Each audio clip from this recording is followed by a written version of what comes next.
Let's read from Psalms 148, from verse 1. Praise the Lord. Praise the Lord from the heavens. Praise Him in the heights above. Praise Him, all His angels. Praise Him, all His heavenly hosts. Praise Him, sun and moon. Praise Him, all His shining stars.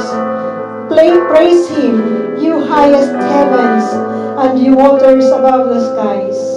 Let them praise the Lord, the name of the Lord, for He commanded, and they were created.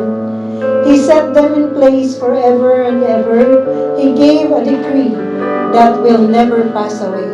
Praise the Lord from the earth, you great sea creatures, and all oceans deep, lightning and hail, snow and clouds, stormy and winds that do His bidding. You mountains and all hills, fruit trees and all cedars, wild animals and all cattle, small creatures and flying birds, kings of the earth and all nations, you princes and all rulers on earth, young men and maidens, old men and children, let them praise the name of the Lord, for His name alone is exalted, His splendor is above the earth and the heavens. He has raised up for His people a horn, the praise of all His saints of Israel, the people close to His heart. Praise the Lord. Hallelujah. O God, truly, Panginoon, all the heavenly hosts, even, Lord God, the people high and low, Lord God, will praise your name, will bow down in your presence, dahil tunay nga pong kayo lamang ang Diyos at wala nang akong iba. Purihin kayo, Adonai, o Elohim, purihin ang pangalan niyo, luwalhatiin ka, Panginoon, sa lugar na ito.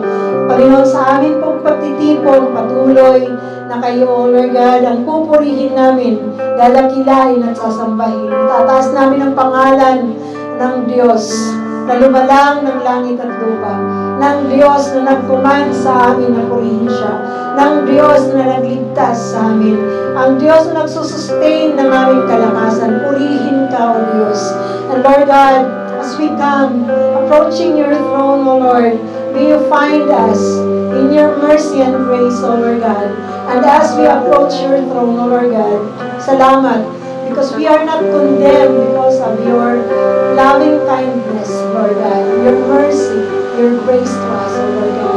Panginoon, maraming salamat.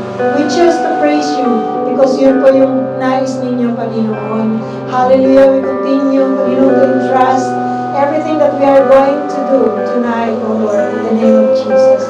Purihin ang pangalan nyo, sambahin po kayo, Panginoon. Aawitan ka namin, dadakilain, mahal ka namin, Panginoon. Ito po ang aming dalangin na may pagsamba at pagluwalhati in Jesus' name. Amen. Hallelujah. Palakpakan natin ang ating Diyos. Praise the Lord.